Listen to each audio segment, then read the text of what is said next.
Just one.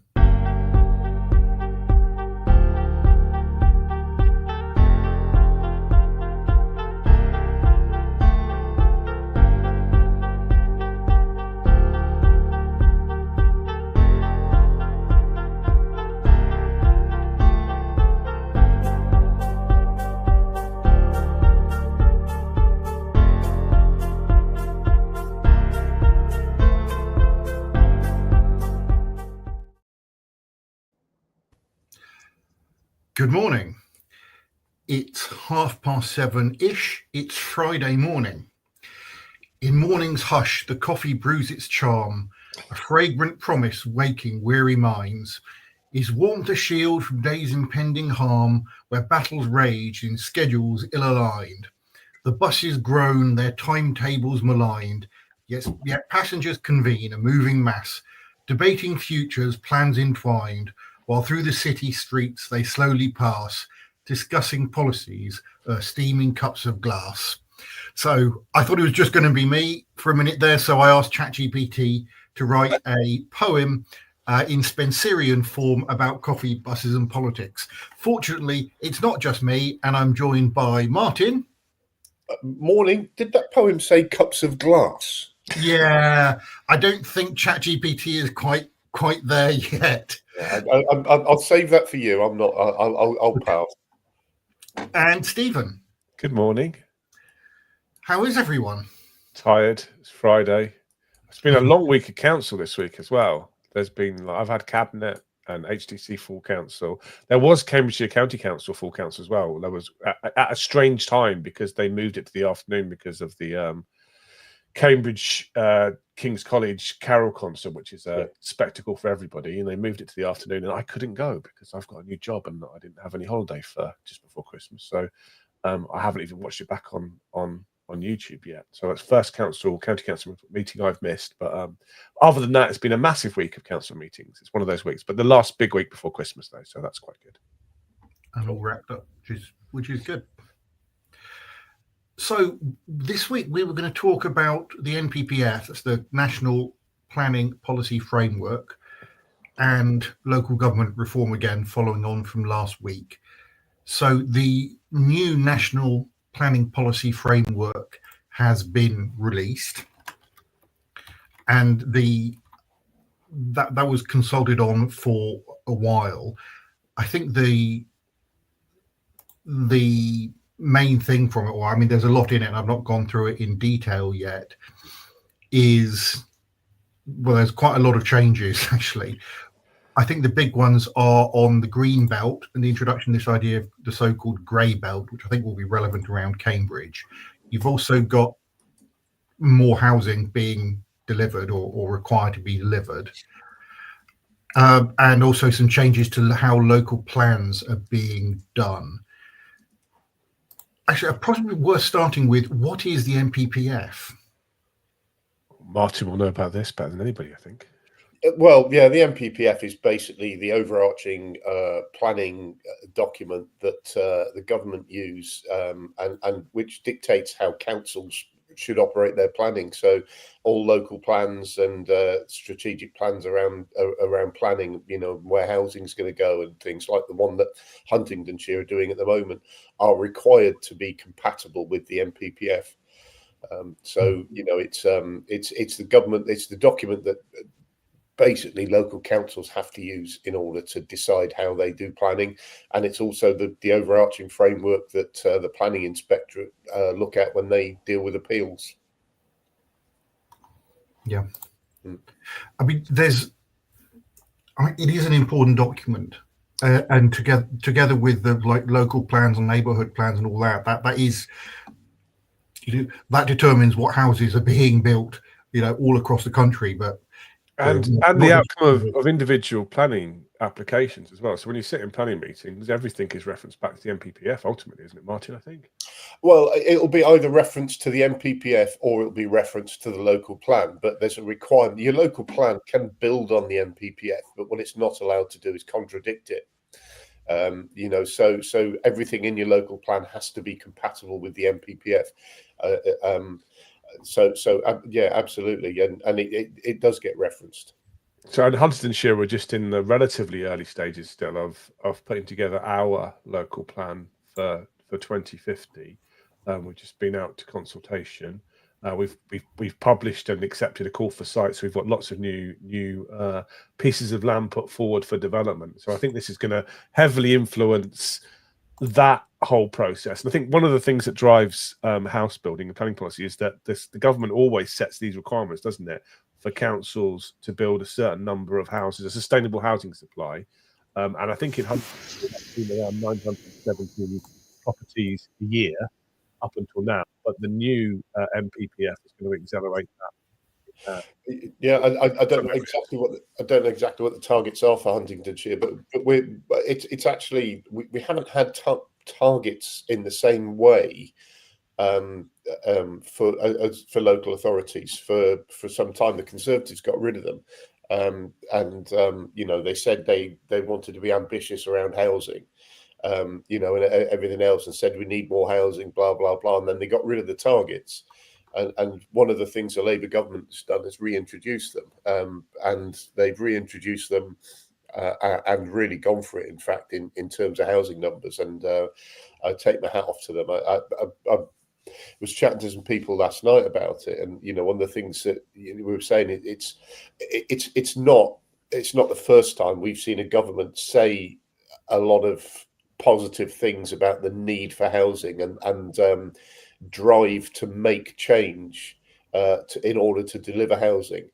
The intent seems greater this time, but what's happened every other time is they've come out with these grand ambitions, and then they've become watered down as the local government lobby kicks in, which I'm sure it's going to do. Previously, we had something called the threat of tilted balance, didn't we? Which is what really drove housing targets. So the threat was always if you didn't deliver your sustainable supply of housing, then you would be put in something called tilted balance, which I think Huntingdonshire has been in the past, and that greatly diminishes the local council's ability to fight back over hostile planning applications, doesn't it? Yeah, it does, and it's basically you have to be able to demonstrate that you've got a 5-year supply of housing, so that you're going to deliver enough housing over the next 5 years to meet the required demand. And that if you don't meet it, as you say, the tilted balance thing kicks in, and effectively what it means is that there's a greater presumption that sites are acceptable, and effectively your local plan goes out the rule book as well, so it goes out the window as well. So you can bring forward sites from all over the place to from anywhere, bring forward in order to deal with this 5-year land supply problem. And in some, and what they've said in some, it's where there's old local plans. The MP, they're saying you have to have a 5-year and sometimes a 6-year target, I think, for the number of houses. So it's quite, I suppose, it's also how quickly that has to be turned around. It is, and I think the NPPF is talking about needing to renew local plans every 5 years as well, and so which is probably quite right, because things change, and when local plans get old, they get very they get out of date very quickly, not just in terms of housing numbers, but strategically. Councils change and economies change and stuff like that, and so renewing a local plan helps to keep it current. This is something that came up actually at the town council the other week, where we were discussing how long the local plan should last for, because I think we had two views. The view I was originally advocating was actually it should be quite a long period, like going out 30, 40, 50 years, but kept under regular review. The view that one, and I actually think it has some merit to it, is it should be a much shorter period, and maybe do a couple of after 5 or 10 years or 15 years, do the whole process again, rather than just doing updates, because sometimes it's actually useful to have a sort of year zero approach to it, because if the local plan is built the structure of it, of big documents like that matters.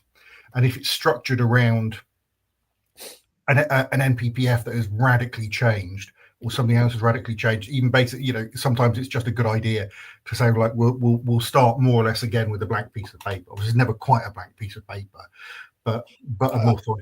My view is, if you want to just do an update, just do an update. That's my view. If it warrants just doing an update, if it hasn't changed that much, why not? Why go through all the expense and effort that there is in redoing it? But but it depends. It depends on circumstances, really, and a chance to have a look at it every now and again and just refresh it. It doesn't have to be substantial. I think is worth it. But the thing we have to bear in mind as councils is councils are looking at 3-year plans and 5-year plans and stuff like that, and actually financed on a year-by-year basis by government, which is really stupid. But we're dealing with organisations, like the university, and the university are looking 40, 50 years ahead. And the fact that they have got these 40, 50-year visions for what they want to do and what Cambridge is going to be like means that we've got to sort of try and play the same game. Yeah, obviously not anymore, but no, but the thing is, it's difficult. I mean, you want to balance that long-term thinking with democratic accountability. People are allowed to change their minds. No, absolutely, and so is the university allowed to change its mind and react to circumstances and stuff. But councils, they should still be having that vision and trying to sell that vision to people as well. I mean, it's one of my frustrations with politics is it's all short term. Well, the current local planning process is almost outside the democratic cycle, isn't it? It's something we started doing as soon as we were elected 2.5 years ago, and it's gonna the plan probably won't be. It might be ready in draft form, but maybe it won't be by the time our term is up. And so, in lots of ways, that's good because you don't want individual political changes to change it too much, because it's almost like our legacy now as a administration is we're trying to put certain principles forward which will last into the future, perhaps beyond our own administration, and that's an interesting, and it's a massive process, isn't it, Martin? It takes a lot of work. It's a long time. In my view, it takes far too long, actually. It should be a 2 or 3 year process, in my view. And that's it. But one of the difficulties with it is that when it comes to elections, local plans basically become a political football, you see in councils that councils get elected on the basis of kicking a local plan out the window, and actually, it's on the basis that they make some pretense that we can get rid of the local plan and therefore, we don't have to deliver unpopular housing, and there's a reality, which is that people come into power on the basis of that. And they come into power on the basis of that. They get into power, and then they have to deliver a local plan which delivers loads of housing. Some of that might change, but a lot of it stays the same. And it's in effect it's a con on the local people when it happens. But I have to say this: there's no Lib Dems present, but I'm going to say it. The Lib Dems are fantastic at it.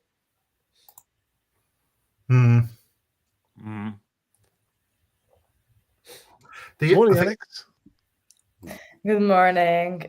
Sorry, I'm ridiculously late. I have one of the days when I have to be in Cambridge for like lots of meetings, so the morning didn't go as planned with all the work and all the things to catch up. But I was actually listening in the background whilst I was preparing everything to go into Cambridge a bit later.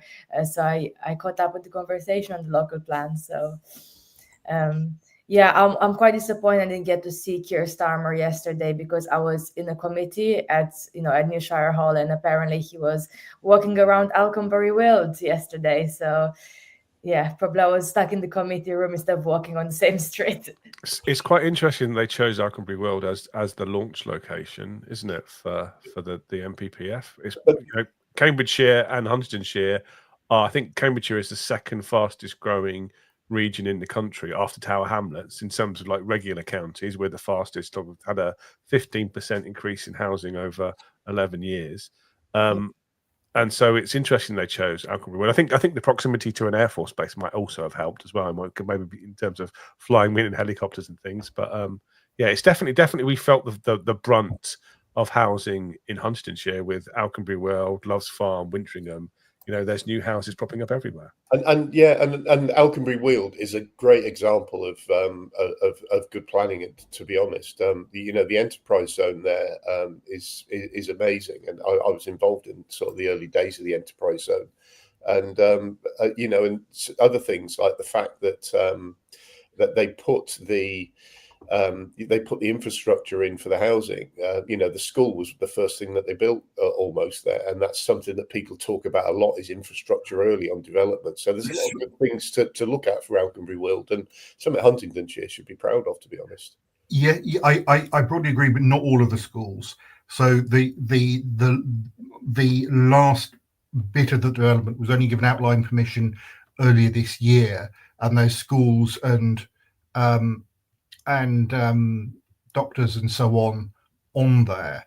And Stukely Meadows was, as I recall, parish council, was very much say, look, could you get on with this, please, because we need that schooling. Because at the moment you've got people from Alconbury Weald going to school, not on Alconbury Weald, and causing this knock-on effect. I mean, it's good that the provision that's there, great.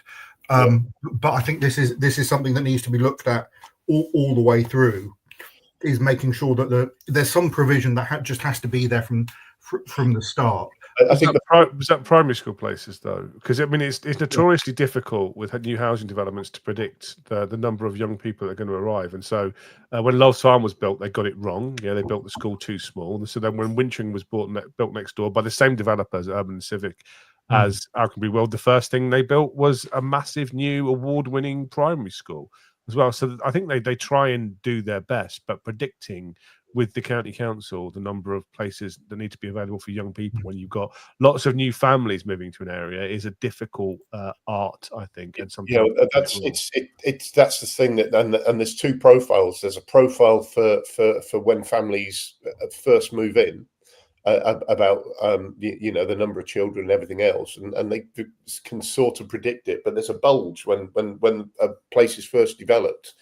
The number of families that move in is disproportionate, and actually over a period of 11, 12 years, the number of children sort of slowly diminishes as the site is developed, because there's less new families moving in.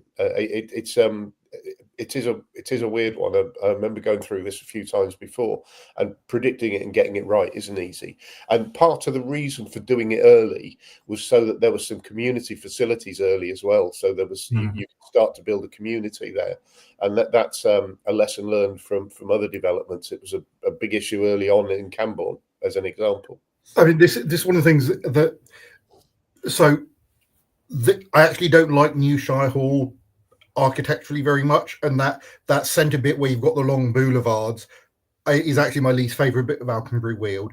Once you get away from that, actually I think it feels quite nice. But what is good right in the middle there is you've got the community building, you've got the cricket pitch you can land a helicopter on that cricket pitch. We saw that, didn't we, David? Yeah. Princess Anne came for a Magpass event, and the Magpass landed a helicopter there, which was pretty cool. But also you've got the cafe, which was Bohemia. Bohemia's closed, but there's a new operator who's taken it on. And well, we need reporting from our county councillors on the new cafe outside. In the is it open yet? I didn't make it to county council this week, unfortunately. So is it open? Did you go in? Yes, it is. I went for the first time yesterday because I was on Adults and Health, which is a full day committee. So I actually needed to go so I can make it through the afternoon session. So yeah, it's actually quite similar to Bohemia in terms of the menu, like obviously like coffee, like soft drinks. They do like apparently cocktails as well. I haven't tried in the lunch break, I have to say, but it's a very kind of similar brunch type place to what was there before. So I think the Bohemia was commercially quite successful. It was very, very popular, especially with the local community. I thought it might be just, for the county council and councillors and council employees, but for the community adopted it.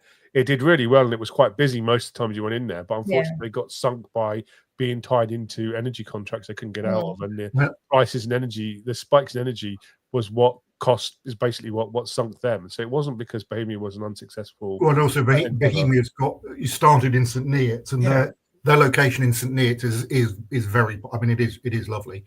If it's all right, I'm just going to try to share my screen. Exotic. Yeah. And I've got.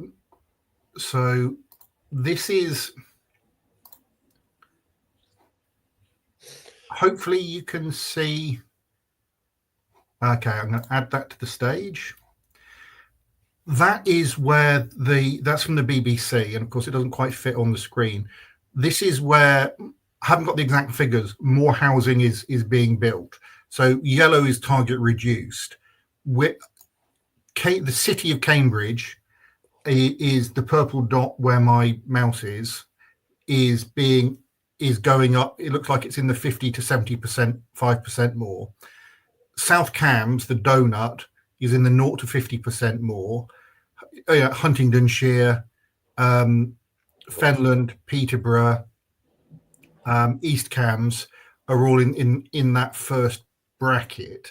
The other one that's worth looking at, I think, is this is the map of the green belt, where housing is harder, or it's harder to build.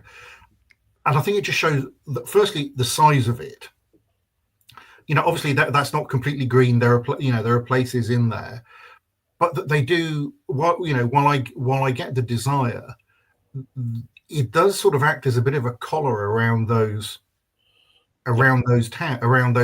Well, that's the intention of them all, isn't it? So when people talk about green belt, they seem to think about the green fields through Huntingdonshire, but none of Huntingdonshire is in the green belt. Those are specific areas defined. The reason why there's one around Cambridge is because the universities have lots of money and lots of lobbying power and influence the government a long time ago to build one around Cambridge. And that's basically it. So it's got nothing to do with the green fields around Huntingdonshire. None of those are protected by green belts. It's specifically about those cities. And it's about urban sprawl and protecting from urban sprawl, but it actually doesn't stop urban sprawl happening. All it does is make it leap the green belt. And actually, one of the consequences of having green belt is housing, places that are very suited to housing that aren't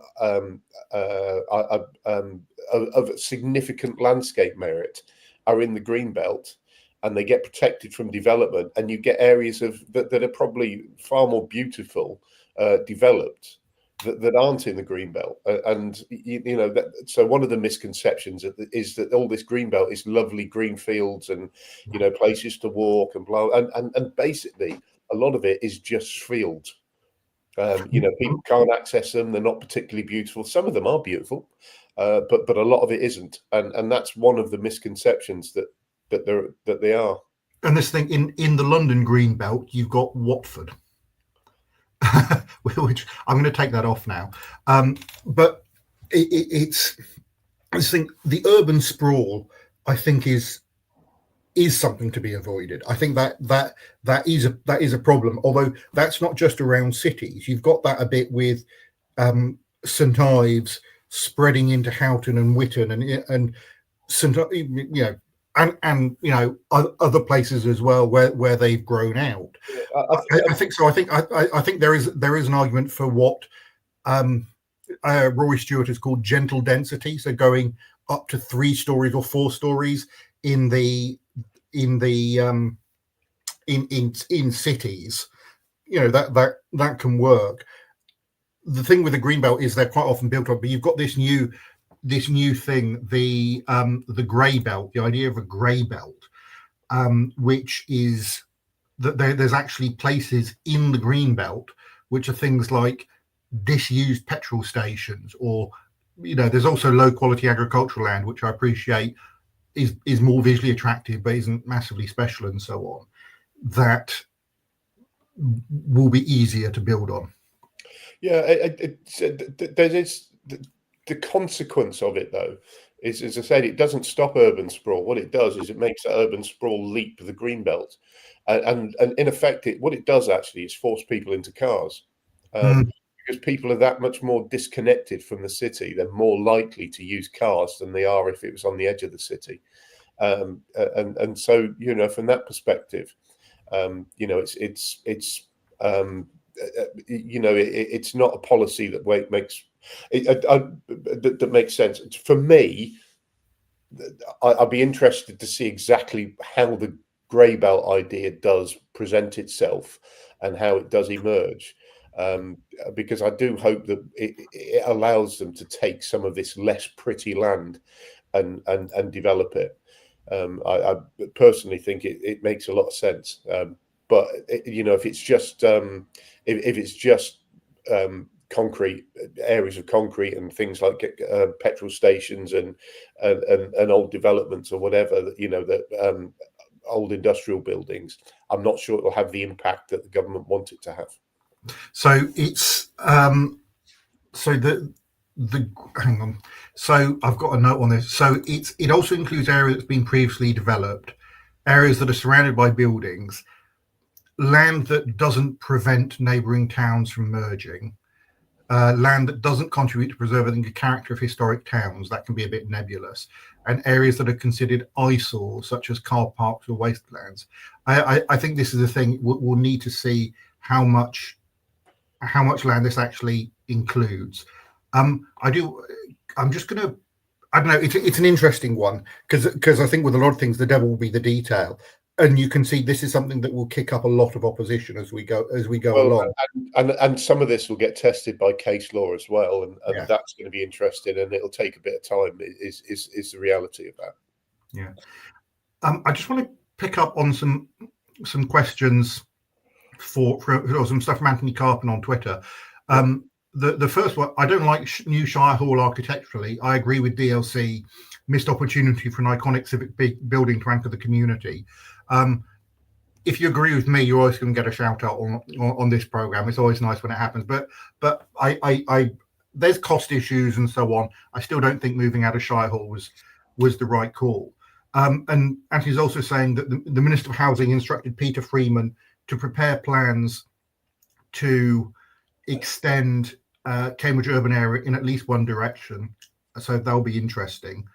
And regarding the Cambridge Cambridge Green Belt, Town and Gown saw what happened with Oxford and the Cowley Motor Works and said, we don't work that.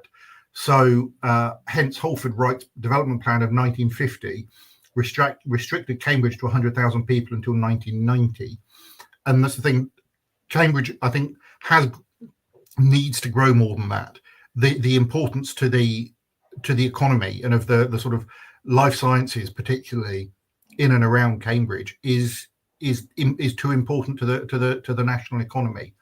No, absolutely it is.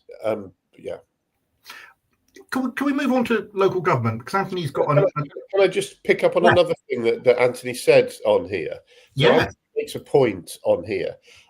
He says one persistent complaint from residents in Cambridge is, they say we're getting so many houses, but no new GP surgeries or increases in staff. Will devolution change this? New housing and contributes towards health through Section 106 and through agreements, and they do contribute, and they put money into whatever the modern equivalent is of primary care, and they put money into it. And the issue with GPs is not that. The issue with GPs is the availability of GPs. Is the reality. But new development does fund improvements in health.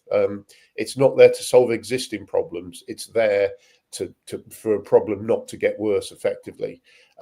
What happens with that is something that maybe people should ask questions, but that funding does happen. Yeah, I mean, this is actually a discussion I was having with somebody on Facebook. Somebody was coming out with the Just Stop Immigration thing. Yeah. And it was one of the things I said, okay, let's leave every all the moral questions aside and all the rest of it.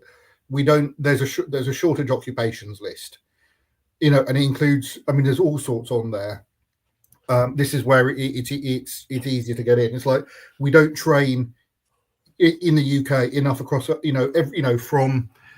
from doctors and nurses to care workers, care home workers, welders, biologists. There's a whole load of things. Now, there's a question there about what we do about our own education and training program. I said, but in the meantime, what are you going to do? Are you going to say, okay, no welders, and that this is sort of welding kind of important. We tend to join metal things to other metal things, but this is for building chemical plants or building railways, the kind of infrastructure you need. And it's actually quite complicated. There's, even if you thought that was a good idea or morally acceptable, whatever, it's like, well, how do you deal there's consequences to that. I was just getting a bit frustrated with the easy answers thing. But to pick, if I was going to suggest that we go build on Anthony's point and talk about local government reform again, because one of the things I wanted to suggest or raise, if that's okay, is the need for proper regional government. And actually, the way to reform local government would be to do it all properly, none of the piecemeal stuff. We know more or less what the regions of England are. Give them each a Scottish Parliament, and have one layer of unitary council underneath that. So things that housing and so on, whatever, dealt with locally, but you have a East of Anglia NHS or an or Greater Anglia, whatever you want to call it, East of England social care service, and strategic, that sort of thing, and go to a system closer to a lot of other places, Germany or Spain.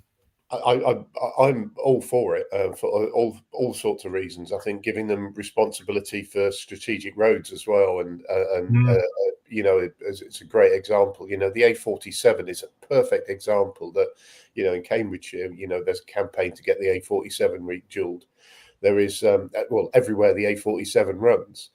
And we have to go cap in hand to government to get the A47 dualled, and it has no impact on Westminster at all, and it doesn't make sense. But it can only happen if it has its own tax raising powers. You would effectively have to cut central taxation and give regional government tax raising powers.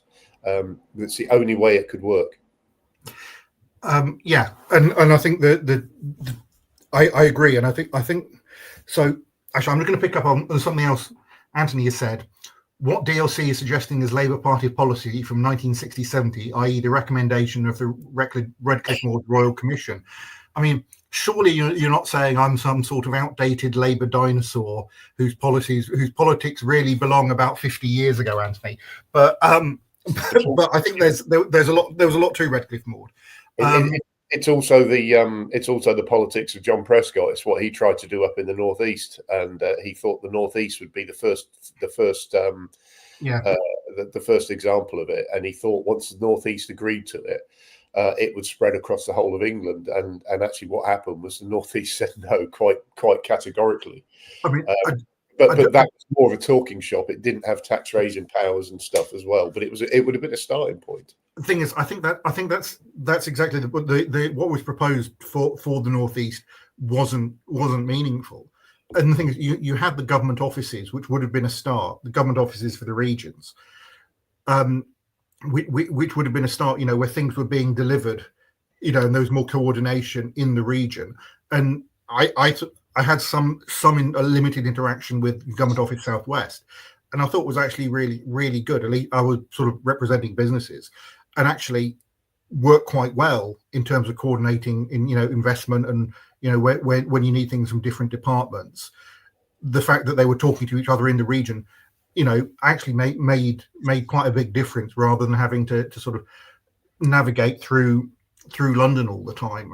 And I don't know, going back, it's like with the, if I can, I'll shut up in a minute, with the strategic road thing, you've got the example of the old A14, where it was handed over from National Highways to Cambridgeshire County Council, but wasn't in the right condition and didn't come with all the appropriate documentation and so on. And you get that, but also you do get places where people are trying to save money in their own budget. Yeah. But that ends up damaging, spending more money overall. And I do wonder if you had more place-based budgeting, that would solve that. And I'm slightly sort of dubious because it feels like something I've sort of glommed onto without knowing enough about it. But there does seem to be a logic to it that I think would make sense. You see, if health and social care were more integrated across a region because they're big and expensive, and you had one organization controlling the budget, even if it was a sort of top level political responsibility, they might say, actually, the way we save money is by diverting, say, some money from healthcare to social care, or diverting money from transport to social. I don't know what it is, but that at the moment would be impossible because it would be changing central government budgets. That's true in terms of the way local government is structured at the moment as well, where one council can do something that has an impact, as an example, on health or on social care or on schools. And one example that comes to mind with me is I'm going to cite Fenland as an example of bad practice again, but there you go. Fenland District Council's local plan, which has got this presumption, it's got a windfall policy for up to 250 homes.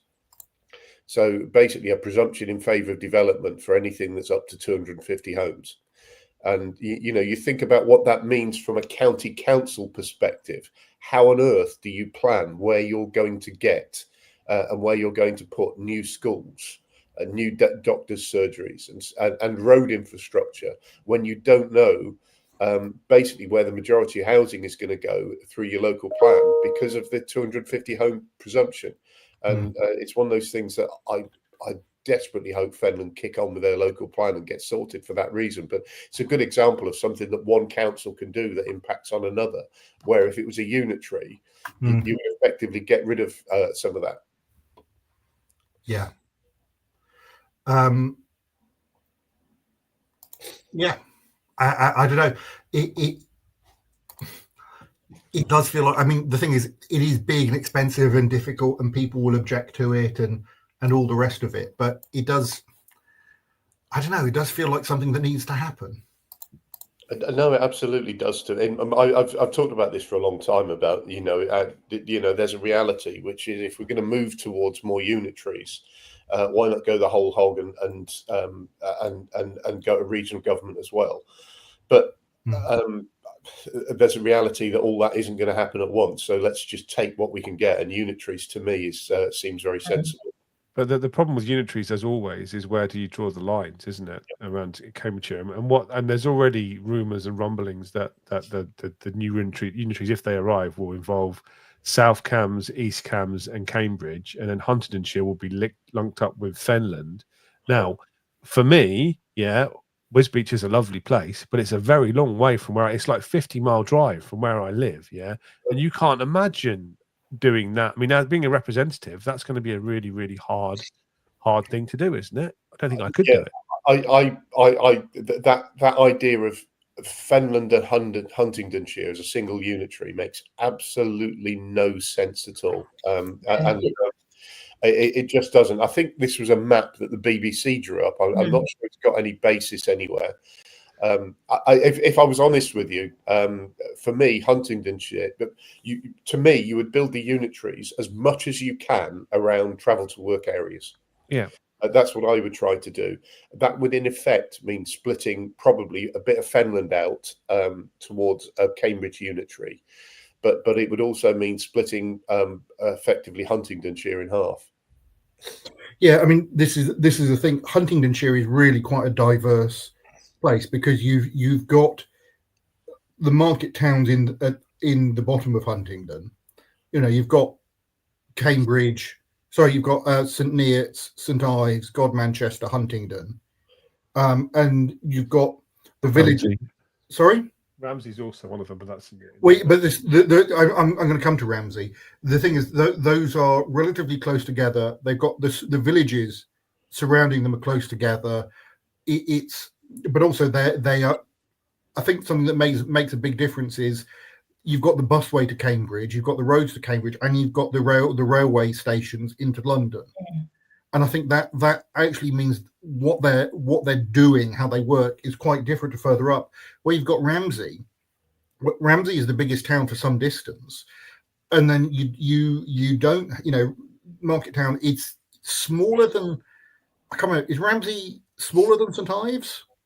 It's smaller than Yaxley. Is part of the Right. so the whole Market Town thing is always a bit of a dodgy, because Ramsey gets it doesn't get as much attention as the other market towns, but you get places like Yaxley and I think Sawtry and Stilton, which are all kind of up there. Ramsey's not huge, But the thing, but it's important, obviously.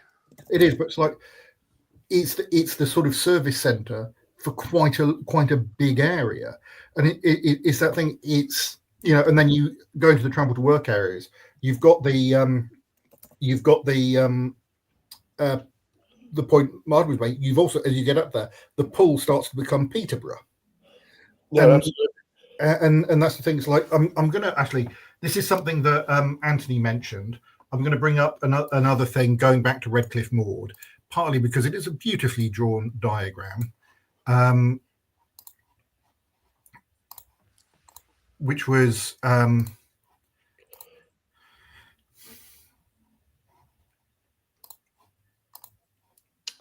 watching paint dry. It's good. Yep. So those are his proposal, the Redcliffe Maud proposals for Cambridgeshire and the Isle of Ely, and it would be a unitary council. And as you can see, they are it's ignoring to a large extent existing boundaries, and I mean this is building on the old thing where you had rural districts and so on, but like along the top, I don't think you can't see my mouse now for some reason. You've got the line going through, so Ramsey ends up north. You sort of looking towards, Peterborough and so on. Mm. I don't know. It's interesting. I mean, they were pretty big changes that were proposed, but I can't help but think it would be more sensible. But then you need the layer above it, which is doing the big, expensive, strategic stuff that I think you probably do have to do on a regional basis. If you're doing the strategic road network, almost necessarily that's going to be crossing county boundaries. Alex will know better than me, but that red line at the top of the county, which now cuts off Ramsey and a bit of Huntingdonshire, looks very like the parliamentary boundaries, doesn't it? Because they've got different MPs up there than we have in Huntingdon. So the northwest and Huntingdon. But yeah, that's exactly what kind of this map here makes more sense than, well, whether it's based in any government reality or not, the BBC map, because I agree with Martin. It does have to see like what are already the travel to work patterns, and it's pretty obvious to anyone how in which direction the travel to work does go in, and what is the boundary that needs to be covered on that. And yeah, this kind of like makes more sense than what has been previously suggested, I guess. The question is you're how agreeing with me, and I'm agreeing with a socialist from the 1960s. There you go. But the question is who makes the decision, isn't it? Ultimately, and what lobbying is involved. Well, and the truth is, South Cambs and Cambridge. Well, South Cambs is very wealthy, as is East Cambs, and Cambridge has a university. I mean, it's got its social problems, but there's also technology and biomedical capital of the UK, and has the most powerful university lobbying groups as well. When it comes down to it, Huntingdonshire and Fenland have much smaller voices in local government and national government, and so I think there is a good chance that we'll get lumped together without considering either other individual kind of needs and any case we might make to not be joined together. Well, I wouldn't be so sure, because I mean, at least it was also unfashionable. I mean, looking at yesterday, so like I think one of the advantages, going back to one of Anthony's and questions and debate around, new Shire Hall. I think one of the advantages of having new Shire Hall is that more people from Cambridge actually have been outside Cambridge and traveled around the county. Like seriously, like I actually think that's true. And actually, I think, hopefully Keir Starmer and Angela Rayner, like visiting Alconbury would probably make them think, okay, this makes sense as a travel to work area, part of our plans for Cambridge. I wouldn't be so sure, however, but I do think there's more thinking towards that recently. At least I just speak about colleagues I speak to than it has been in the past. When I started being involved in local government discussions, like everything was quite very, very focused on Cambridge, the city, without thinking too much about the many market towns around it and how people actually do go about their day-to-day life, and how obviously our thing on transport and housing does influence market towns around us. And even if you had the most perfect transport system in Cambridge, which doesn't exist, you wouldn't sort out the issues of most people in some industries actually not living in Cambridge, and probably wouldn't live in the new housing that's built in Cambridge anyway.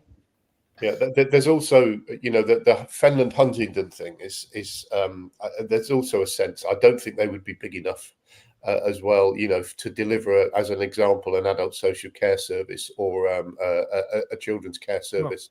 But Peterborough's the other elephant in the room, and you end up getting lumped in with, the others getting lumped in with Cambridge, and we get lumped in with Peterborough again. Culturally, has very little. I mean, I work in Peterborough now, and I'm going to love it. Yeah, but it seems quite a long way away in the mornings, and it's like very different. We've got much more in common with South Cambs, I would suggest, across the border than we do with either Peterborough or Fenland. Yeah, it's wonderful places. But that's the point for me about Huntingdonshire, because there are bits of, Yaxley's a great example where Yaxley very, very much looks towards Peterborough. It's unarguable, and so that's the point about splitting Huntingdonshire in half effectively. It is doing that because of the travel to work thing. I mean, there is a strong argument in Whittlesea that our bridge would have happened 30 years ago if we'd have been part of Peterborough City Council. At least you got one, yeah. I know, because I opened it, and now is it shut again? It's still shut. It's not completely shut. It's got traffic lights on it, and everybody there was a missive put out by the county council, not a good one. I have to say, that effectively says if they can't fix it, they will close it. The idea of closing it is just not acceptable. Is the reality? No, but that's where it is. And so you can imagine the questions it is constantly asking of Whittlesea residents now, because that missive is out that says we might close it. And who's? I mean, I don't want to digress into this, but who's accountable for that? If that happens, all that money that was spent, all that work, all that effort of years, and who's ultimately accountable for that? Because everybody's going to just not accept responsibility. It's certainly not the current generation of politicians. Most of us weren't elected when it was. My understanding is that the bridge has not yet been handed over by Jones Brothers to the county council. That's my understanding, and so effectively, they're liable. But it doesn't matter. Somebody's got to fix it. There's not another solution other than sorting that bridge out or keeping it open while they build another one. Closing it is just not an option. Can we go on to how would we make the sorry to move on from the bridge. I don't think how would we, about just going on to how we would make this happen, like local government reform and so on. Because firstly, it's expensive. It takes time, and it annoys an awful lot of people, no matter how you do it. And so it requires quite a lot of will from the government to do it. Who's it going to annoy though? Because in terms of regular people, I would suspect that most regular people are perplexed and rather annoyed by the current state of local government in Cambridgeshire, which I think is one of the more complicated ones in the whole country. Yeah. To the extent, even as having represented, 3 levels of local government. I've stood at town council, district council, and county council in some quite senior positions in both of those. It's just a mess, and I don't understand it, and I'm frustrated by it. So surely, and that's not a view that's true of all local politicians, because there's a certain element of turkeys don't vote for Christmas, and lots of people like the way that things are, because you can have your own little power base. It will be much more difficult to be a voice in a unitary authority or regional authority than it is in your own little councils. But it is a complete mess, and it frustrates me constantly. Even the cultural differences between HDC and Cambridgeshire, Huntingdonshire and Cambridgeshire, and the fact that Cambridgeshire we know how to debate motions. Huntingdonshire, there's no culture of doing that, and it always gets a bit messy when we try to do it. And it's like it doesn't make any sense. And for any sort of it's taken me 6-7 years in local politics to try and understand most of it. And even then, there's areas which my understanding isn't really great. I mean, I'm not allowed to sit on the combined authority, for example, because I'm an independent, which is bonkers. Yeah, I think I think from a public opinion perspective, like I think you're right, Stephen, if you say, if you put the question, do you want, fewer layers of local authority and potentially saving money in the long term in the process, people will be like, yes, I want my taxpayer money to be used more effectively and not on like 4 or 5 different layers. But if you put the argument that this will take a long time and a lot of cost in the process, I'm not sure what the response will be, because you can easily see how people say, actually, we have issues that we need to sort now, like, focus on the roads and sorting out the potholes rather than another reorganization of local government. So I can see how the argument can go both ways. I think in the long term, people do agree it needs to be sorted and would be sympathetic. But in terms of, if I went and say, my first priority is to reform the structure of, let's say, the county council and have this unit there instead of other priorities, probably I would be met with some opposition and say, actually, we have more important things to do than doing another review of, of the boundaries. So I think it's a difficult sell in terms of the public in general. All that's true though, but in the real world, outside of politics, commercial companies, big commercial companies, are acquired and merged and divested from other companies all the time, and normally, that's with the promise of cost savings. And so this big argument that it's going to cost us loads of money, it's going to include loads of it will include lots of disruption, but you've got to bite that bullet sometime, haven't you? And I think I've worked for companies who've been acquired by other companies, and you just get on and do it. And and you have to. There's always some pain, but it doesn't. I don't think it has to be really, really expensive. There must be so much duplication, so much confusion. That there must be cost savings. That if we just reduce the complexity down to a single unitary authority, and other people have done it as well, haven't they? Lots of there would be. I was talking. So a friend of my old guy I know, now an MP, Marcus Campbell-Savers, who was on the council before and after unitarisation up in Cumbria, and it is disruptive. Even things like you have different computer systems, doing that, and it's like the result would be better, but getting there is going to be hard. But also, you're going to get people saying, "Well, I don't want to be lumped in with Peterborough. I don't want to, their council tax is a lot higher." Well, yeah, but also then it's saying at the moment when things are difficult, we're going to be spending money and effort on this reorganization. And the thing is, with where we are, where we've got all the metro mayors and so on, I don't think I'll be honest, I don't think because all the metro mayors have got different powers, which I think is a problem anyway. Makes very little sense. But also, I think I don't know, particularly in Cambridgeshire, where they are dependent on getting everything through the combined authority board, or a lot of things through the combined authority board, which is then dependent on how on the districts and the county and a business vote and all of this sort of thing. Seems like a very just unwieldy structure. Well, the veto that the county council and Peterborough City Council have on highways issues as well is it does it no service at all.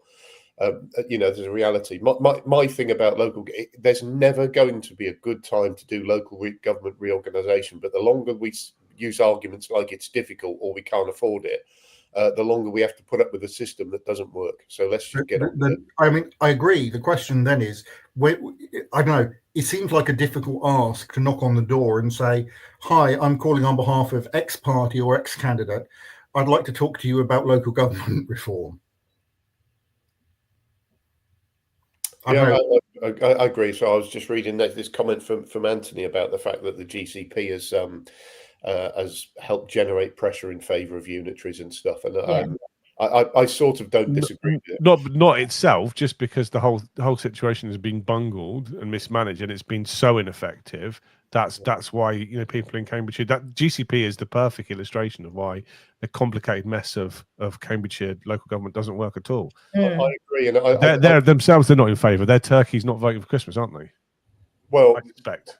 Well, I think with the GCP is difficult as well because there's the time limit to it. So there's also the argument of like, instead of reforming now, just let it be until it's supposed to end anyway, and then have a different system after, because the city deal is always supposed to be time limited and you're supposed to spend that funding by a certain date. So yeah, I think a lot of the arguments against are like, yeah, it's too late in the process. If we thought about it 10 years ago, maybe, but now we have a few more years and we have to deliver on those projects we already started.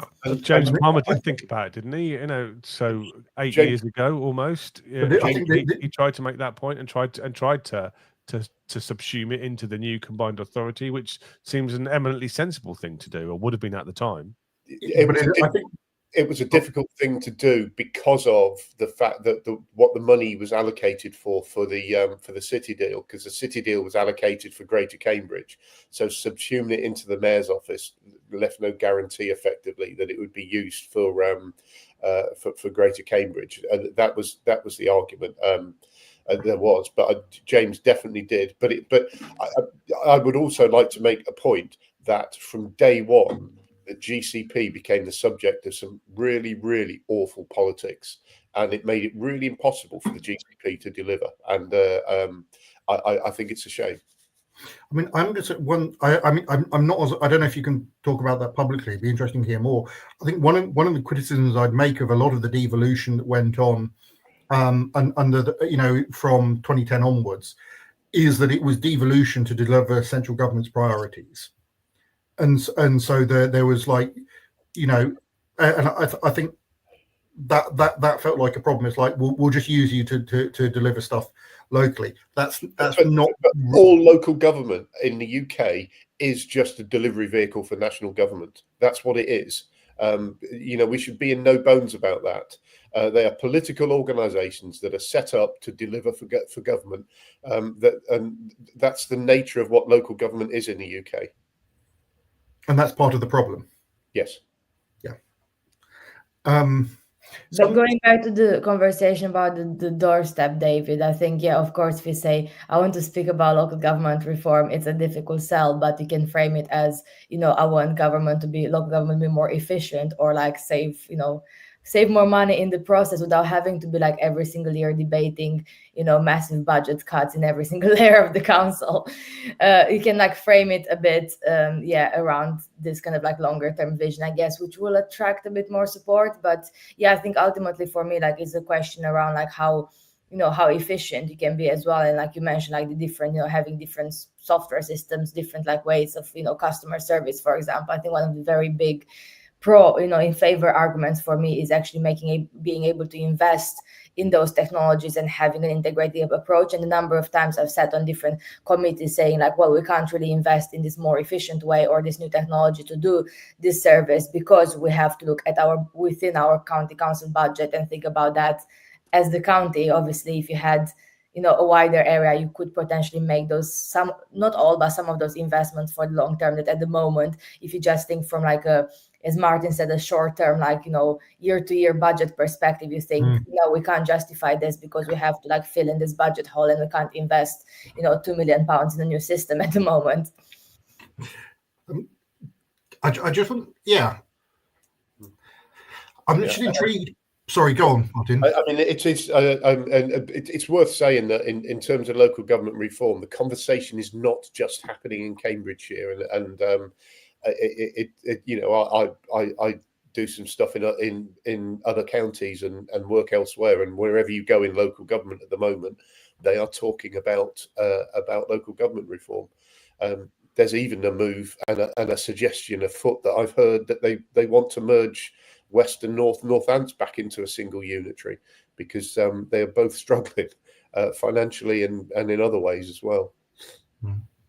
You see this? There's a comment here from our friends in Reform UK and St Cams, which and basically they said that in Buckinghamshire there was a crowdfunding study by PricewaterhouseCoopers into the costs and savings of rationalisations of 4 district councils and a county council, which is a similar situation, I should imagine, to Cambridgeshire. And when that's ended up in having the smallest unitary in England, so that would be an interesting thing to look at, wouldn't it? And we say that there's no public appeal for it. Well, I don't know who's funded that study, but if it's people putting their hands into their own pockets to do it, maybe there is some. I guess Bucks has now got a very successful unitary as well, and it's working very well. I know the leader there, and I know a councillor there as well, and they're raving about it. And what's interesting about unitaries is the districts and district councillors fight really hard against it. That's what tends to happen. It's turkeys voting for Christmas and all that sort of thing. But soon after, what you suddenly get is all these district councillors that become and get through the sift and become unitary councillors. They all sort of look at it and go, "Why did we do this years ago?" And that's what I saw in Bucks. I did a peer review of Shropshire not long after they went into unitaries, and that's exactly what happened there. But in terms of the turkeys, the biggest turkeys, of course, the ones that are going to get slaughtered at the highest level are town and parish councils, aren't it? Quite often, because town and parish councils often are also abolished in unitary councils. There's no town and parish councils in Cambridgeshire, is there? In kind of Greater Cambridge, I don't think. And that's an important level of local government. But I'd also argue, I think parish councils are quite good because they're small enough. But also argue, having been on one, I know Tony David's on one as well, that they're also some of the poorest managed local bits of local, because they've got lots of money, and not much accountability, not much scrutiny, and not much experience in running them either. I do think South Cambs does have parish councils. Yeah, it does. But you're right. I sort of agree. I wouldn't get rid of them. I would give them a little bit more responsibility and challenge them to be a bit more professional. Things like just silly stuff like road maintenance, pothole filling and stuff. Just give the responsibility for delivering, fixing potholes down close to the ground. Well, that was one of the ambitions of the administration at Cambridgeshire County Council was devolution. We were going to have lots of devolution and local, and we never really delivered that at all, have we? I don't think. But to some extent, I think like the investment in like more like the role of the local highways officer and like how to what extent they are able to do the work. Like if someone is really good as a local highways officer and has that local knowledge, you can make a huge difference in terms of prioritizing the areas within the budget to have. I do think the system is not perfect. I mean, it exists, but it's not. That's officer based, though, isn't it? That's officer. That's the officer space, which should be easy to do in terms of the political space and having local committee. You have local committees in Cambridge, I think, but outside, we don't have much of that. That was one of the big ambitions of this administration. I don't think. Well, I think one of the things around like local committees, because I do think like with towns and parish councils, like the idea of like having that local knowledge on the areas which really need it, such as like the road maintenance locally, like some green spaces, like other community facilities would be really beneficial. But at the same time, I also see some areas which have like a city council or district council or maybe unitary and those area type committees. Like Cambridge has joint area committee. Back again, there's also those like east, north, south area committees. And to be honest, as someone who sat on some of those committees, again, it creates a lot of duplication in the process. I don't understand why people want to have let's say Cambridge Joint Area Committees on some of the highways. But to give you an example, like I put an application through the county, right, on the local highways improvement. You go through the very long process, like not everything gets funded. You get, your local highways bid funding. That's great. A very simple thing, like some small parking restrictions. And then because we brought back the Cambridge Joint Area Committee, it has to go back to Cambridge Joint Area Committee. Then we had a discussion there. Then the Joint Area Committee recommends back to the Highways Committee that they, think this project should go ahead. And then it ultimately still goes back to the Highways Committee to make the final decision. And you can see how like a process that took took maybe like in the previous round 1.5 years or a similar thing, now it's taking over 2 years because we added another layer. When, you know, some people say like, yeah, we need that local knowledge, but what actually happened on the committee, it was like still myself speaking and my colleagues from the city council, like local ward members, and then a couple of colleagues commenting, but it didn't really, like, in my view, add too much debate and already added. So I think on some applications is important, but on some you can see how it ends up just, you know, having a longer process for something that's really small. We're speaking about like a £10,000 application, not about a massive infrastructure project. So I think there's pros and cons to like complicate it even more, the layers, like with, you know, with the argument we need this local knowledge. But I think there should be some way to preserve, because I think it's really important to have people who actually live, let's say, in the town having some say over their road maintenance, over, you know, the green spaces, community facilities, and so on. Yeah, I mean, it brings us on to another point, though, for me, which is, you know, as a country, we are rubbish at delivering things. You know, we do them over budget. They take far too long. I was making a point somewhere in the week about Notre Dame and the fact that, you know, we couldn't have delivered Notre Dame in this country in 5 years.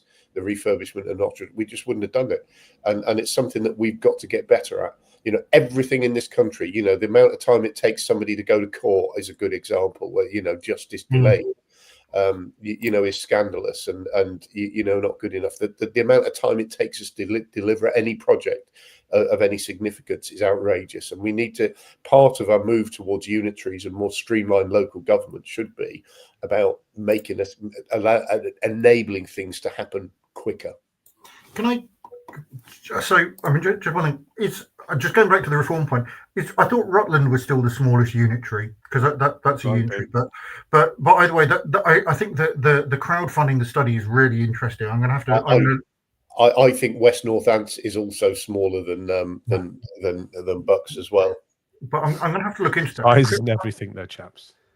No, it's what you do with it and all the rest of it. And there's if you look at Rutland Water from a certain angle, it's very suggestive.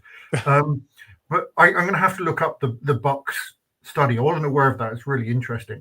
I just want to talk about town and parish councils, though. I think that there's a fundamental problem in that you're trying to have the same structures and the same powers for you know, a town of 30, 40,000 people and a village of 100. And I'm not sure that works. I think there is a problem of democratic accountability. If you look at, you know, choose anywhere, quite a lot of the time people will be elected onto parishes uncontested or will be co-opted on. Yeah, and now maybe that sorry. And districts as well sometimes. Yeah. And maybe that would change if they had more, you know, more responsibilities. But I still think you've got an issue if you're in I don't know, you know, if you're the parish for a small area, which is you know, geographically large and so has a lot of roads, but a small number of people. The tax base isn't there to pay for those roads, and there are people going over the roads who you know, a lot who aren't in that parish. It strikes me that that's part of the difficulty. It's the sort of giving the powers and where that comes from. And at the moment, look, there are some town and parish councils which are doing great work. There are some that frankly aren't. No, some of them are dire. Absolutely. Lots of them, lots of the town councils around here, yeah, and it goes up and down. It depends on the quality of clerking, I think, is the big thing. If you can get a decent clerk, yeah, you can have a decent town council, yeah. And I think St Neots at the moment, yeah, is a decent town council because we've got a brilliant clerk, yeah. When I was mayor for 2 years, we didn't even have a clerk, or we had one who was on sick leave, yeah. Prior to that, St Neots Town Council was awful, and the skeletons in the closet from those kind of bad decision makings in the past will haunt us forever, I think. So I think it depends. It's getting the quality of clerks and of officers. I guess local government depends on officers at every level, but I think it's more obvious at town councils that if you get a single person who's not very good, or it's I broadly agree with that, but it's we're talking about towns and parishes here as well, and the parish councils, being honest about it, too many of them are not good enough. Yeah. I mean, that is an issue, but you've got to challenge them to be better. But I'm not sure that. Okay, I'm not sure if I'm going to go back to where I was brought up, a village called North Cadbury. So there's I mean, I think it was 2 or 3 villages together. The total population was probably about 500, something like that. You're not necessarily going to be able to, if say you want a council of 6, that's 1% of the population. You just the number of people. You're not necessarily going to get enough people, and you're not going to, particularly without local media, you're not going to get the engagement and the awareness in what the council is doing. And that there's a tension here, because you want that really local representation. I can't help but feel that part of the way we get that local representation, the local engagement, should be councillors from further up being better. And now part of that would be if they were properly funded, so they had more time to do it. Agreed. But we can all think of councillors from all parties and none who are brilliant, and some who don't do a tap. So should we discuss next time my idea of having assessment centers instead of selections for all councillors? Well, I mean, I think there is an issue here that political part. So councillors as individuals, not as part of the council, are an important institution, and the quality of your local councillor really, really matters. Now, that to an extent, it's impossible to be a good councillor unless you're individual, unless you've got loads of time or whatever. Because I mean, Stephen, you're on 2 councils, you're running around like a blue thing, like a blue ass whatnot. Is that? I mean, I struggle to do, just as a town councillor, with the other things I've got going on, I struggle to balance everything, because I'm trying as far as possible to do the role well, and it's that. I mean, there's and sometimes you're trying to get hold of someone else to do something, and they're just like not available because they've got to work. But one of the benefits potentially of unitaries is less councillors and better rewarded councillors, and I think it would drive the standard of councillor up. And part of that better reward might be to give them more dedicated resource to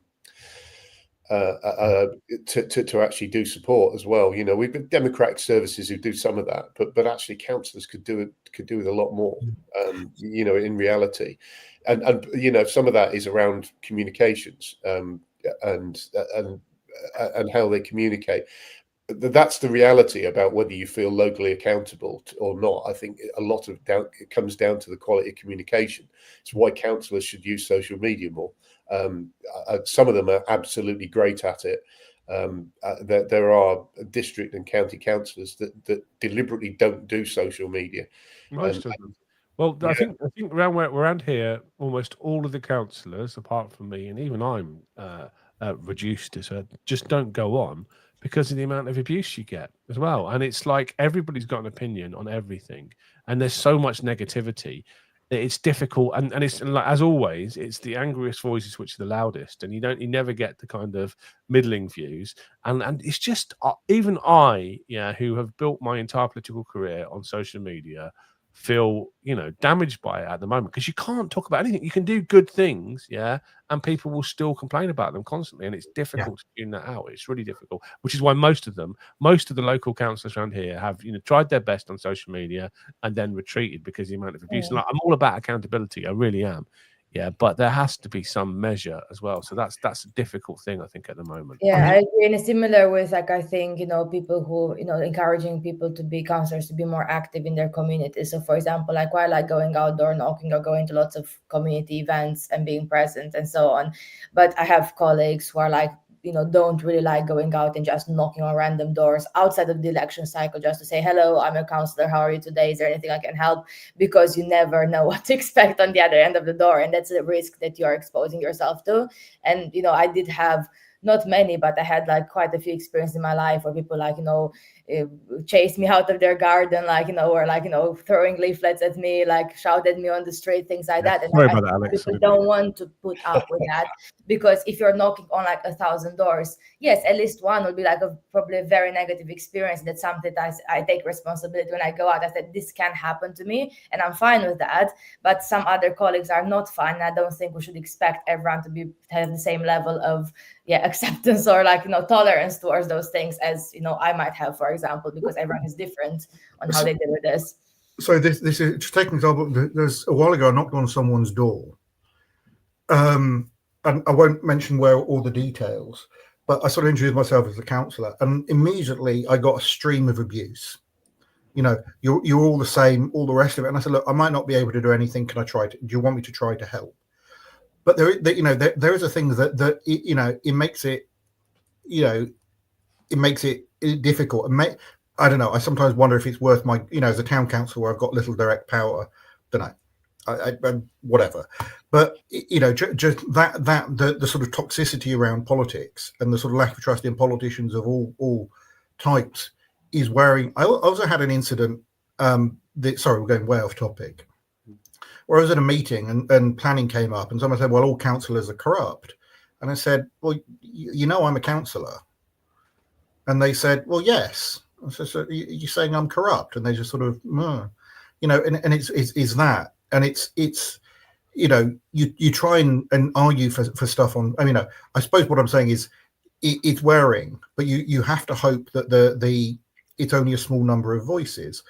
I do wish that people on social media would be a bit more. Yeah, this is a nice idea, or rather than this is terrible and you smell of poo, which is you get a lot of the time. I mean, I'm still doing social media, not as much as I was, but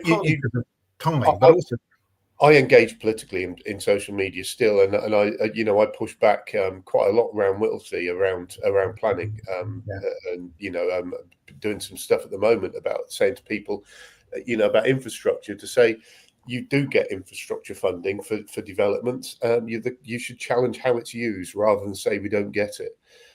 Is a good example.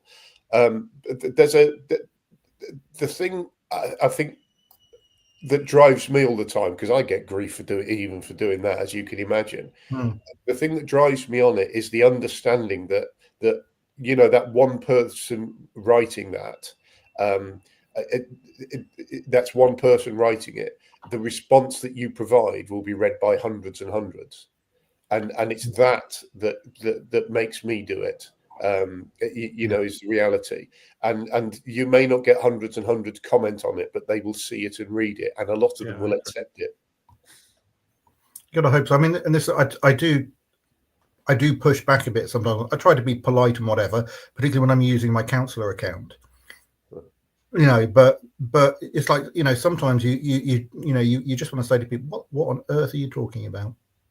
Or I mean, to an extent, I have sympathy with Ben, the MP, Ben Opsy-Jekti, where some of the things that people have said about him online.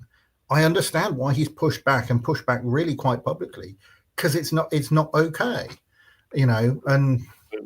Well, I've not met him yet, but of all the new crop of local MPs, I mean, he seems to be the one that's most committed to keeping people informed by social media, and I appreciate that. I think I'd like to see that more for my own MP. If I'm honest. I mean, some of his Twitter stuff is a bit yaboo, but that's the problem I have with Ben, is that on Twitter, he seems like a very different person than you see on Facebook. On Facebook, you're seeing a very MP kind of character.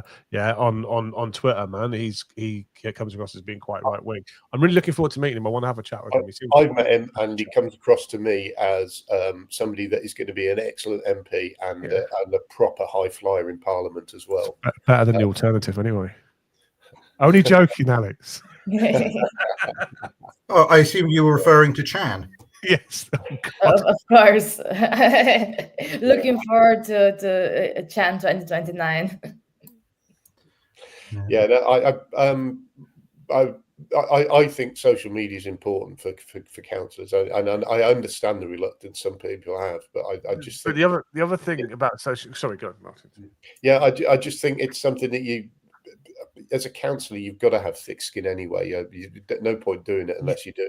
You do, but there's actual, when it gets down to abuse of you and your family, that's really quite hard. And the other thing about social media, of course, is that everybody says, "Oh, not everybody's on social media," which I'd largely start to disagree with, because most people have some, even if it's like a secondary connection through families and friends. Yeah, lots of people know me who claim not to be on social media because they see me on social media, but there isn't one platform, is there? And like, I'm quite good on Facebook, but I'm very aware that Facebook only talks to one part of the community. Alex is really good on TikTok, but I don't have the dance moves to go on TikTok.